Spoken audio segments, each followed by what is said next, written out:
여러분 안녕하세요. 네, 어하나 트랙 백양선 전도사입니다. 2022년 10월 20일 25주차 어하나 활동을 이렇게 오늘 영상으로 시작하게 되었습니다.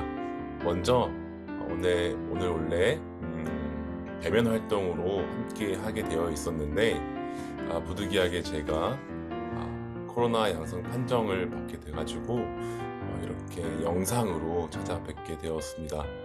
여러분 정말 죄송하고 또 다음 또 잘 회복해서 우리 대면으로 즐거운 시간 만들어 나아가기를 소망해 보도록 하겠습니다. 네, 오늘 그러면은 바로 우리 함께 말씀 나누는 시간 갖도록 하겠습니다.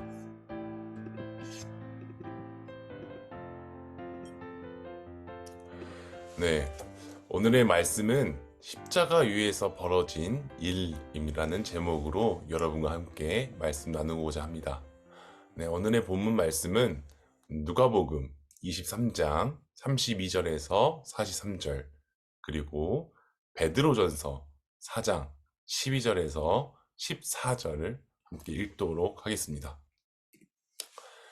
먼저 우리 누가복음 23장 32절에서 43절까지 함께 봉독하도록 하겠습니다. 시작. 다른 제수 두 사람도 예수와 함께 처형장으로 끌려갔다. 그들은 해골이라고 하는 곳에 이르러서 거기서 예수를 십자가에 달고 그 제수들도 그렇게 하였는데 한 사람은 그의 오른쪽에 한 사람은 그의 왼쪽에 달았다. 그때 예수께서 말씀하셨다. 아버지, 저 사람들을 용서하여 주십시오. 저 사람들은 자기네가 무슨 일을 하는지를 알지 못합니다.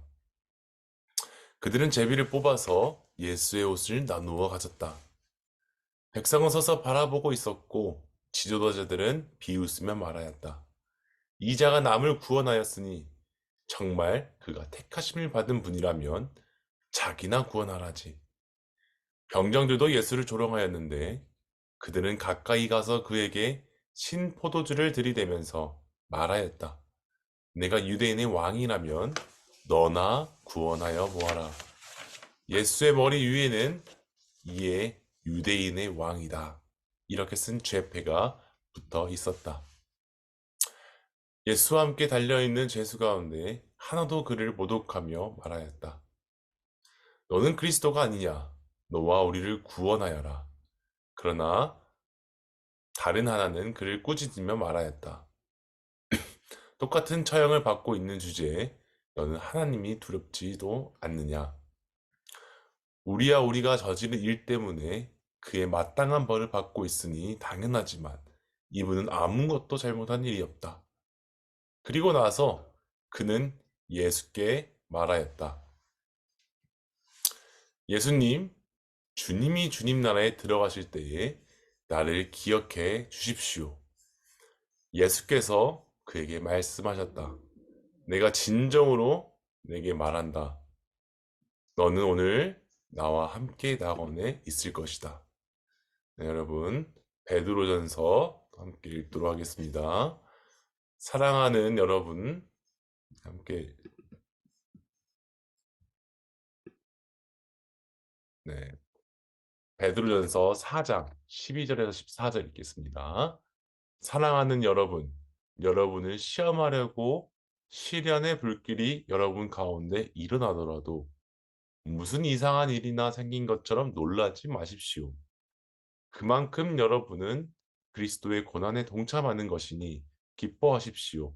그러면 그의 영광이 나타날 때에 여러분은 또한 기뻐 뛰며 즐거워하게 될 것입니다. 여러분이 그리스도의 이름으로 모욕당하면 복이 있습니다. 영광의 영, 곧 하나님의 영이 여러분 위에 머물러 계시기 때문입니다.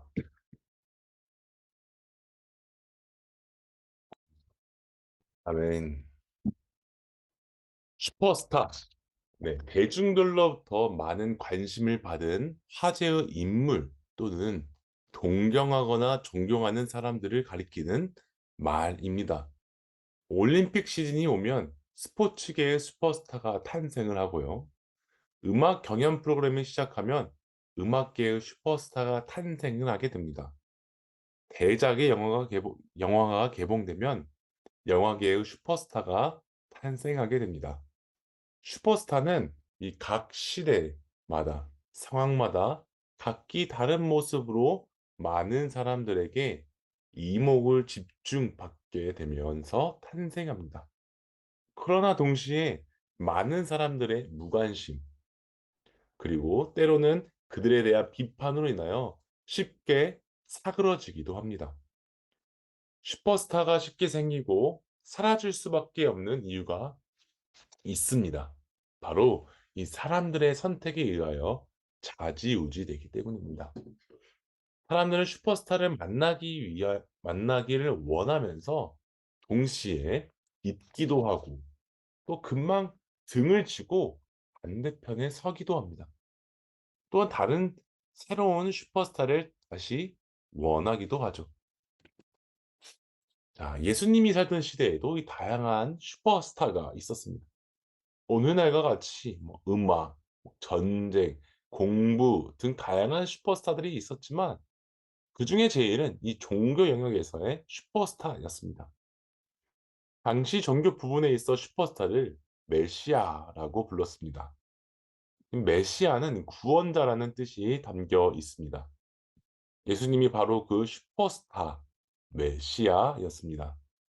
사람들은 예수님이 가는 곳곳마다 따라다니면서 그를 메시아라고 부르며 슈퍼스타 대우를 하곤 했습니다.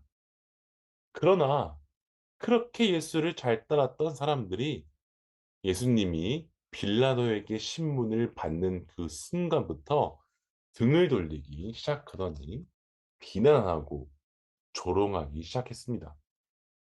급기야 슈퍼스타라고 부르던 예수님에게 십자가 처형에 처해야 할 죄인이라고 부르기 시작했습니다.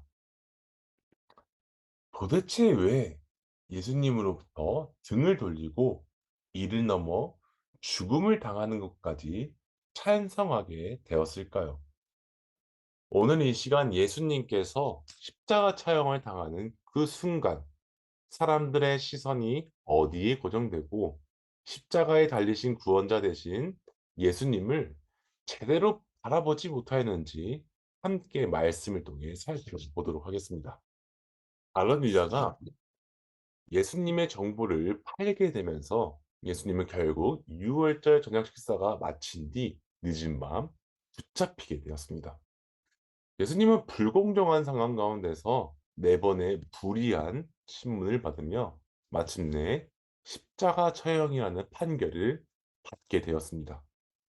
십자가 처형을 받은 예수님은 신문 도중 수많은 폭행과 처벌로 인해 온몸이 상처투성이 되었지만 그날로 바로 십자가를 메고 이 골고다라는 언덕을 향해야만 했습니다. 분명 며칠 전까지만 하더라도 예수님을 환영하는 환영하고 구원자라고 외치던 사람들이었지만 오늘 그들은 이 골고다 언덕을 오르는 예수님을 향해 조롱하며 비난하며 또 어떤 이는 침을 뱉기도 했습니다.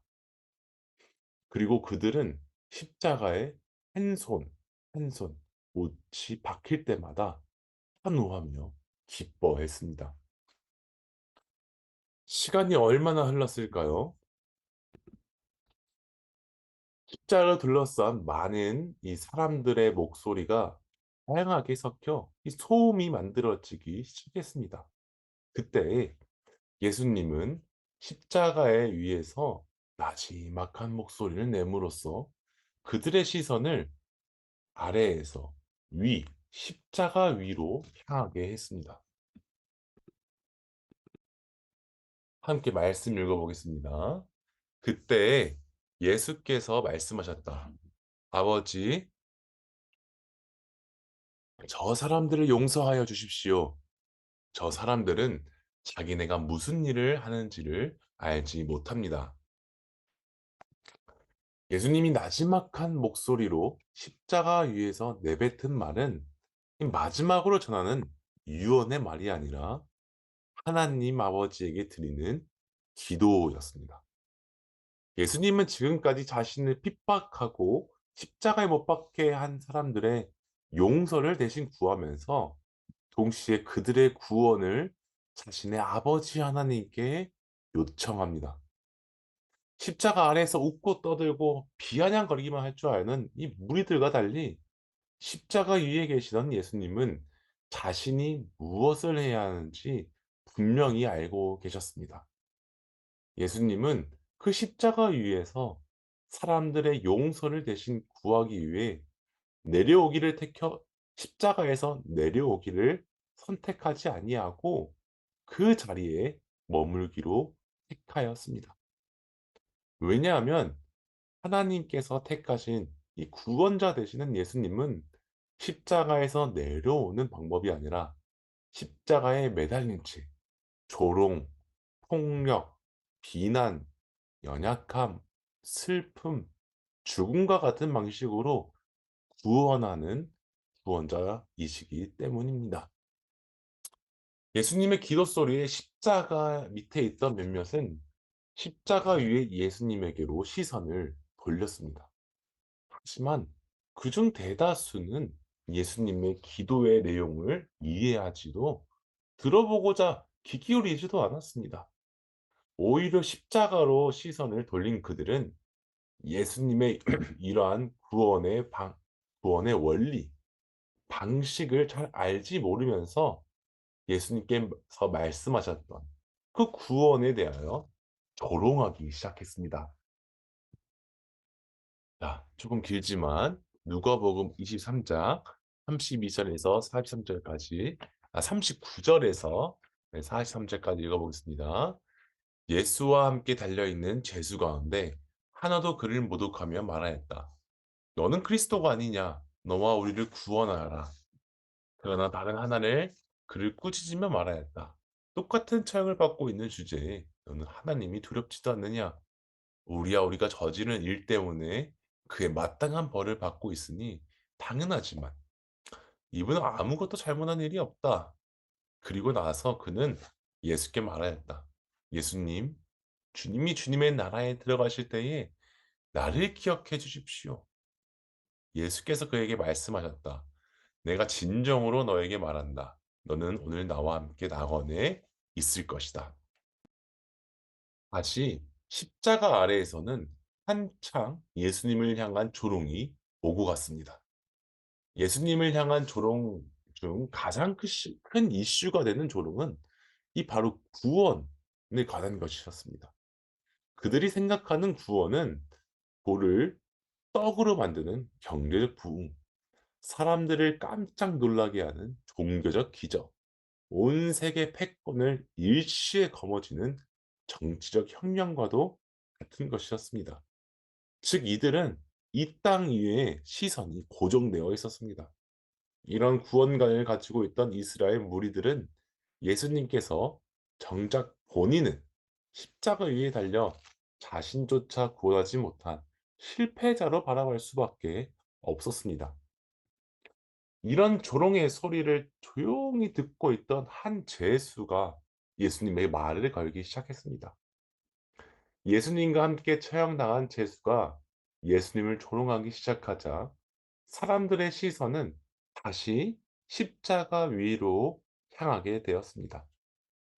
죄수는 이미 들은 대로 예수님을 향해 당신이 그리스도이거든 십자가에 매달린 너와 우리를 구원해 보아라 라고 조롱하듯 비아냥거렸습니다.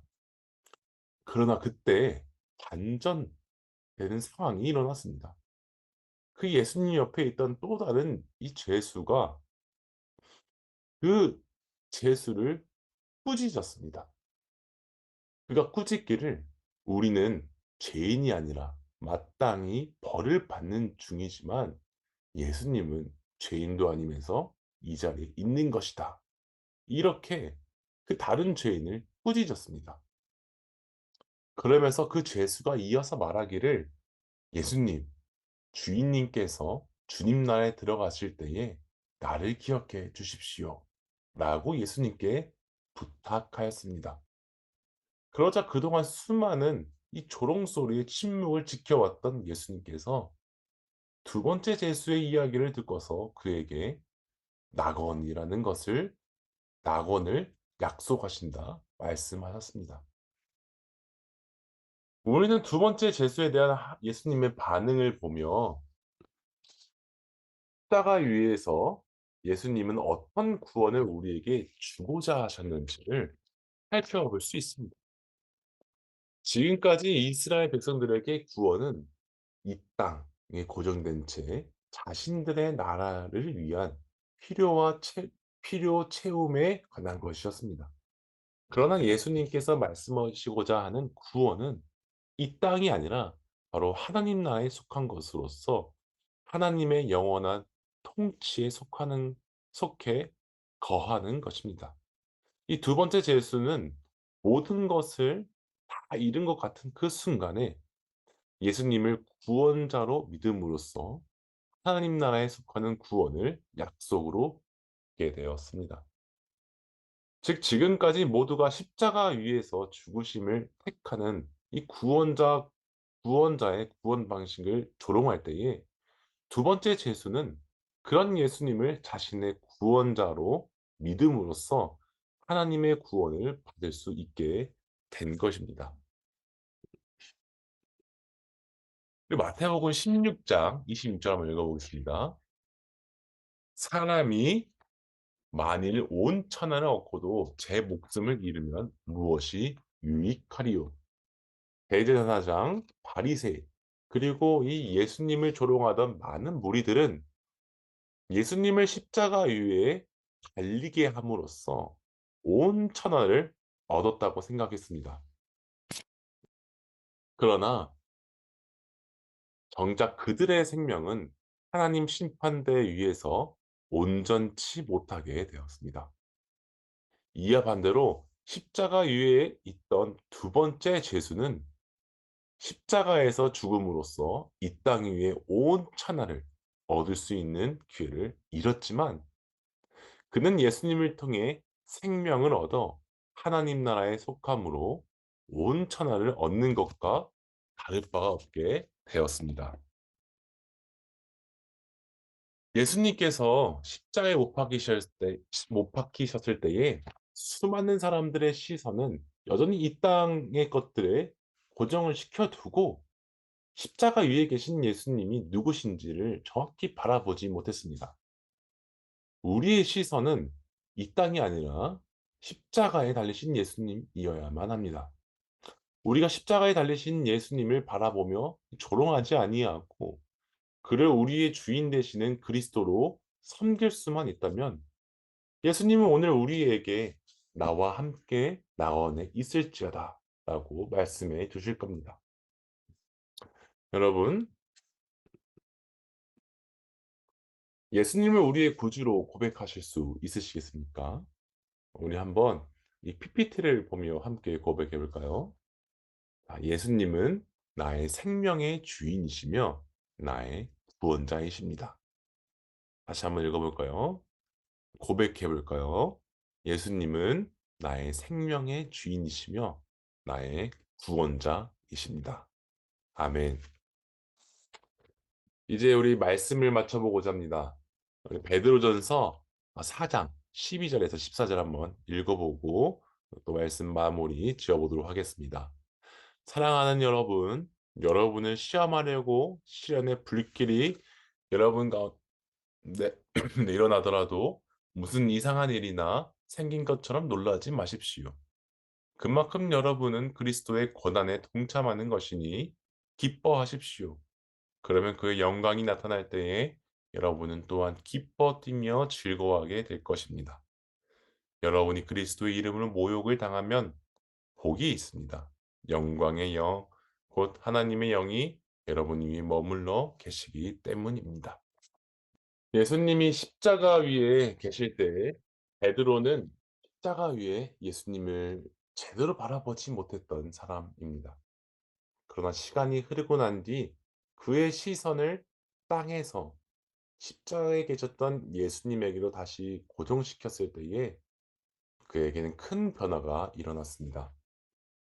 예수님을 피했던 그가 이제 예수님의 고난에 동참하기를 기뻐하였고 어떤 시련의 불길이 오더라도 놀라지 않으며 그리스도의 이름을 믿는다는 이유로 조롱당할 때에 복이 있다 여기게 되었습니다. 베드로가 보여준 이러한 삶의 변화된 모습은 구원받은 자로서의 모습이며 우리를 구원해 주신 예수님에 대한 우리의 응답된 모습이어야만 합니다. 예수의 이름을 믿는 우리 모두는 이미 하나님으로부터 구원받은 백성이며 자녀입니다. 구원받은 자녀로 살아가는 우리의 삶은 이제 더 이상 이 땅 위에서 구원을 찾지 말아야 합니다. 더 이상 우리 시선이 이 땅에만 고정되어 있으면 안 됩니다.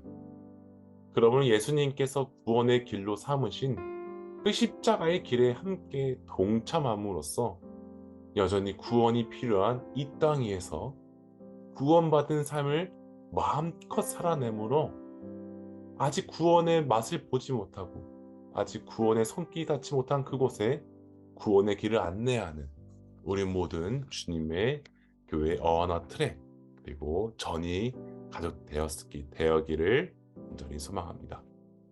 기도하겠습니다. 사랑의 하나님 감사합니다. 예수님을 우리 이 땅에 보내주시고 보내신 예수님께서 하나님의 뜻을 이루기 위해 그 모든 길을 걸었던 것들을 이 말씀을 통해 우리에게 전해주심에 감사드립니다. 우리가 받은 주님의 구원의 은혜가 정말 값싼 은혜가 되지 않길 원합니다. 주님께서 보여주신 그 모든 역사 속의 구원의 순간들이 오늘 우리의 삶에도 펼쳐지길 원합니다. 우리가 주님을 믿음으로 더욱더 어려운 길로 나아간다 생각하지 아니하고 주님께서 겪으신 그 고난의 길에 동참할 때에 우리에게 복이 얼마나 있을지 주께서 부어주실 은혜가 얼마나 귀할지 그것들을 알게 하여 주시고 그것들을 맛보게 하여 주시옵소서. 주님 우리가 구원된 자녀로서 살아가길 원합니다. 구원된 삶에 응답하며 살아가길 원합니다. 한번 구원받았으니 그것에만 안주하며 살아가는 사람들이 아니라 매일매일 새롭게 역사하시는 하나님을 따라 구원된 삶에 응답함으로 아버지께서 인도하시는 길을 하나하나 살아내게 하여 주시옵소서. 앞으로 우리가 살아가는 또 새로운 한 주가 있습니다. 그 새로운 한 주 동안 구원받은 사람으로서 아직 구원받지 못한 사람들의 삶을 축복하게 하시고 또 구원받지 못한 사람들의 삶 속에 구원의 선한 영향력을 끼칠 수 있는 귀한 자녀 되게 하여 주시옵소서. 감사함을 드리며 예수님의 이름으로 기도드립니다. 아멘.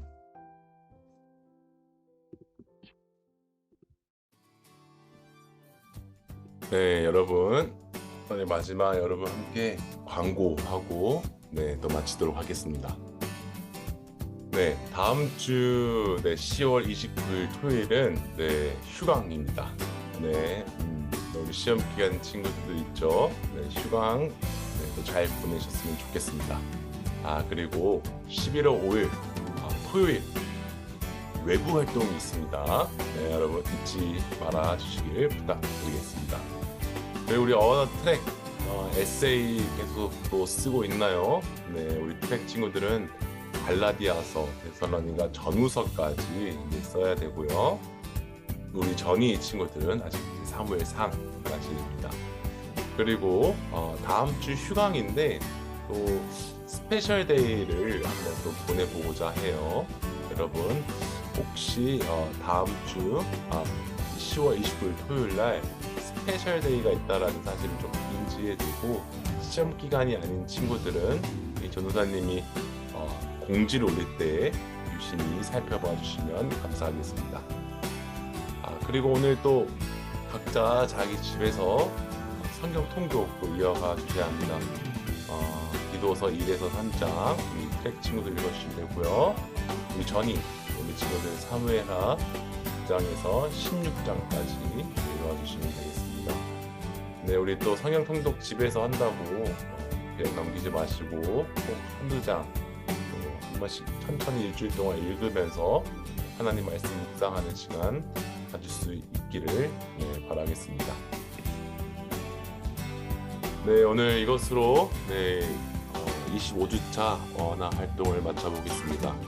여러분도 일교차가 많이 큽니다.